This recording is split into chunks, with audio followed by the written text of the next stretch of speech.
Добро вечер од Вашингтон, го гледате ТВ журналот News Flash на гласот на Америка на македонски, јас сум Јане Боаджиевски. Глобалната економија ќе се соочи со тешки времиња во првата половина на 2009-та, предупреди председателот на Светската банка Роберт Зелик. Во Соединетите Американски држави автогигантот Chrysler ќе затвори 30 фабрики за производство за најмалку еден месец, почнувајќи од утре, поради влошената економска состојба и намалената продажба на автомобили.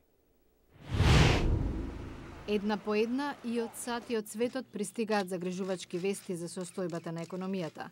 Првиот човек на Светската банка денес ги повика земјите да не прибегнуваат кон протекционизам поради економската ситуација, наведувајќи дека токму од одлуките на нивните влади ќе зависи дали и како ќе тече економскиот опоравок. Роберт Зелик предвидува проблеми со економскиот растеж во првата половина на 2009-та, особено во Азија. Нафтените цени денес паднаа на најниско ниво и покрај вчерашната одлука на нафтениот картел ОПЕК драстично да го намали производството. Нафтените цени опаднаа за 70% од јули годинава, бидејќи економските проблеми ја намалија побарувачката. Во САД бројот на пријавени за социјална помош поради невработеност минатата недела останал близу рекордното ниво во последните 26 години. Според денешниот извештај на владиниот оддел за труд, 554.000 току-што отпуштени побарале помош.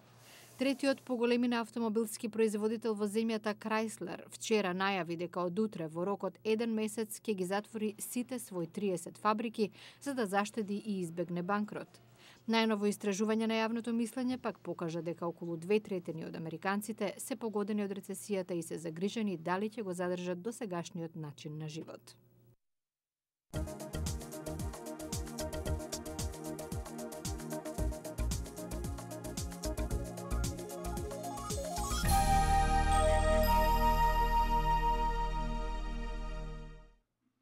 Новоизбраниот американски претседател Барак Обама ја именуваше Мери Шапиро за прв човек на Комисијата за размена и хартии од вредност, владино тело задолжено за регулација на финансиските пазари. Шапиро порано била член на комисијата. Ова тело во моментов е на удар на критика за слабата контрола на институциите на Wall Street пред колапсот на инвестиционите гиганти Bear Stearns и Lehman Brothers, како и поради игнорирање на наводите за проневера на 50 милиарди долари од страна на бизнисменот Бернард Медов. Американскиот претседател Џорџ Буш ја бранеше безбедносната политика на својата влада во време кога ги брои последните седмици од неговиот мандат и истакна дека нацијата е побезбедна отколку пред терористичките напади на 11 септември 2001. Во синокешниот говор во Армискиот колеж во Пенсилванија, претседателот Буш рече дека иако има простор за дебата за одлуките кои ги презел, нема простор за дебата за резултатите во одржување на безбедноста на САД. Магазинот Таймс го избра новоизбраниот претседател Барак Обама за личност на годината. Таймс му оддаде признание дека Обама успеал за кусо време да доминира во јавната сфера на националната сцена. Понатаму во образложението на одлуката се додава дека идниот претседател ги надминал сите социјални и расни предрасуди што постоеле со векови за да стане првиот афроамериканец, претседател на Соединетите Американски држави.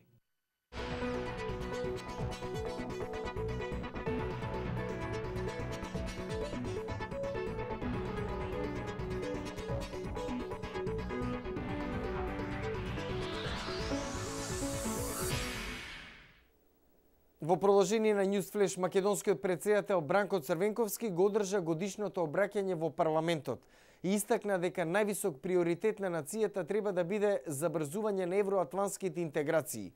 Борјан Јовановски од Скопје ги пренесува акцентите од годишното обраќање на шефот на државата. Денеска шефот на државата Бранко Црвенковски во собранието го држа своето редовно годишно обраќање. Оценувајќи изминатата година, Црвенковски изјави дека Македонија не само што не го постигнала планираниот напредок, туку се соочила и со тешко разочарување. На самитот на Алијансата во Букурешт, Република Македонија не ја доби очекуваната покана за полноправно членство. Во годишниот извештај Европската комисија не даде препорака за почеток на пристапните преговори со Европската унија. Со други зборови, и двата, инаку меѓусебно компатибилни процеси кои не водат кон евроатлантските структури се целосно блокирани со сите последици кои од таквата состојба произлегуваат за нашата земја. Како проблем кој ги отежна интеграциите на Македонија во НАТО и во Европската унија, Црвенковски ја посочи Грција, која, како што рече, шефот на државата, ги прекрши меѓународните правни принципи. Сепак дел од вината за актуелната позиција на државата Црвенковски префрли на владата. Почитувани пратеници, жалам што морам да констатирам дека во еден подолг временски период вистински преговори за разрешување на спорот со Грција нема да има. Сосема консеквентно, тоа значи дека во истиот тој период членство во евроатлантските структури за Република Македонија исто така нема да има. Инаку ова беше и последното обраќање на председателот Црвенковски во неговиот 5-годишен председателски мандат.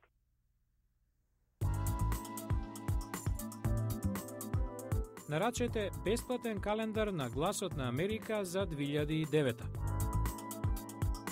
Пратете ни електронска порака со вашето име и презиме и полна поштенска адреса на macedonian@voanews.com. Со нарачката автоматски ќе започнете да добивате и бесплатен дневен преглед на вести на Гласот на Америка на македонски. Дали доаѓа крајот на американскиот сон за поседување голема куќа со многу соби? Еден жител од Калифорнија решението на економската криза го гледа во помали куќи. Еве како и зошто. 80 километри северно од Сан Франциско се наоѓа руралната област Севастопол. Джей Шефер, основач на Tumbleweed, компанија за изградба и продажба на домови со мала квадратна површина, таму живее токму во една од своите мали куќи. Имаше повеќе причини да одлучам да живеам во мала куќа. Ми се отвара слободно време, што инаку би го минал да заработам пари за да го отплатам кредитот за куќата или киријата. Воедно нема потреба многу да чистам и средувам низ куќата. Просечен дом во Сад има површина од околу 7600 метри квадратни. Домот на Шефер е само 30. Мал, пријатен за живење, заштедува електрична енергија и, според неговиот собственик, сосема доволен. Марджио Дрискол од Американскиот архитектонски институт смета дека американците стануваат свесни од и помалото можеби е подобро. Порано беше вообичаено да најмите компанија да ви ги среди пренатрупаните гаражи и плакари. Доколку навистина имате толку многу работи, а не знаете што точно, почнувате да се прашувате дали навистина сето тоа ми е потребно. Домовите што ги гради компанијата на Шефер и слични на неа се ефтини, со добра изолација, а некои од нив се и мобилни. Малите куќи можеби не се посечи вкус, но луѓето како Джей Шефер се пресрекни ваквите живеалишта да ги наречат свој дом. За други вести поврзани со глобалната економска криза погледнете на нашата веб страница voanews.com/Macedonian. Јас сум Јане Бојаджиевски од студиото во Вашингтон. Го гледавте ТВ журналот News Flash на Гласот на Америка на македонски. Пријатна вечер. Се гледаме утре.